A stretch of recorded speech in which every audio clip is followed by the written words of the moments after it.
Dizzy Dreamer ASMR.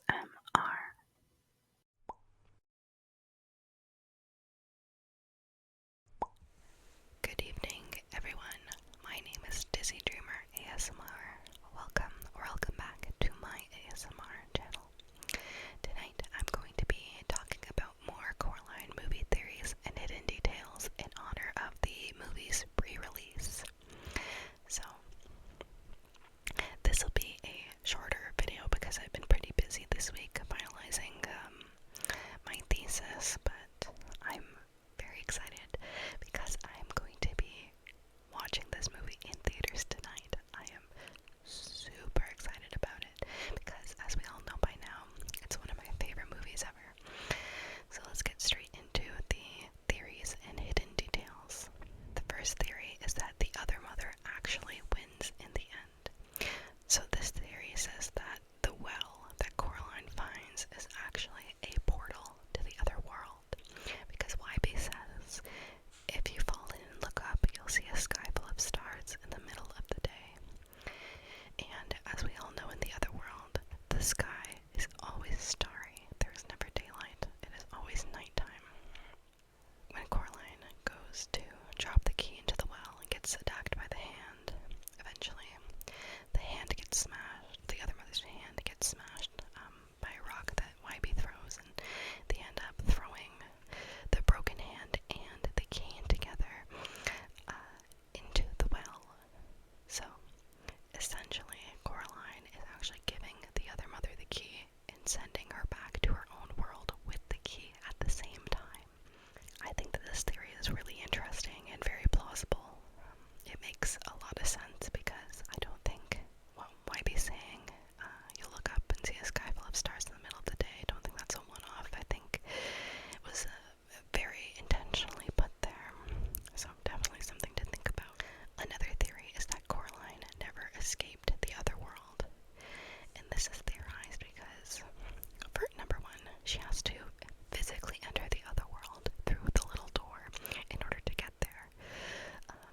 But to leave the other world, she just goes to sleep in the other world to return to her own world. And she doesn't go back through the door. So, people say that she never actually returns to the real world because she's still forever and always in the other world. Also, in the end, you can see the cat disappearing behind the sign for the Pink Palace apartments. And we know that he can only access this magic in the other world, and that leaves us to think that Coraline is still trapped there. The other mother has the power to create people that look like actual humans, and we know that because she pretends to be Coraline's mom to lure her back into the other world. So there's a possibility that she's just using her power to dupe Coraline into thinking she's in the real world when really she isn't. One really cool hidden detail is that Miss Spink and Miss Forcible's apartment, and also Mr. Bobinski's apartment, they foreshadow the events of the other world. So, as you can see in the real world, there are chairs set up in the apartment, like how an audience would sit to view a play, and on the back wall there's a window. I think it's a window or like a furnace or something that kind of looks like a stage, and in the other world, their apartment turns into a theater. In Mr. Bobinski's apartment, we see barrels and a table with like a sheet draped over it and a little chicken, which end up turning into cotton candy machines, and a tent where the circus happens, a little jumping mouse circus happens, and a chicken machine that makes popcorn. So these are really cool intentional parallels that are kind of easy to miss. Another theory is that Wybie's grandmother knowingly sacrificed Coraline. This is a little bit dark, but it's still something to consider. I think there's something here. It makes sense. So this theory says that Wybie's grandmother either knew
watching.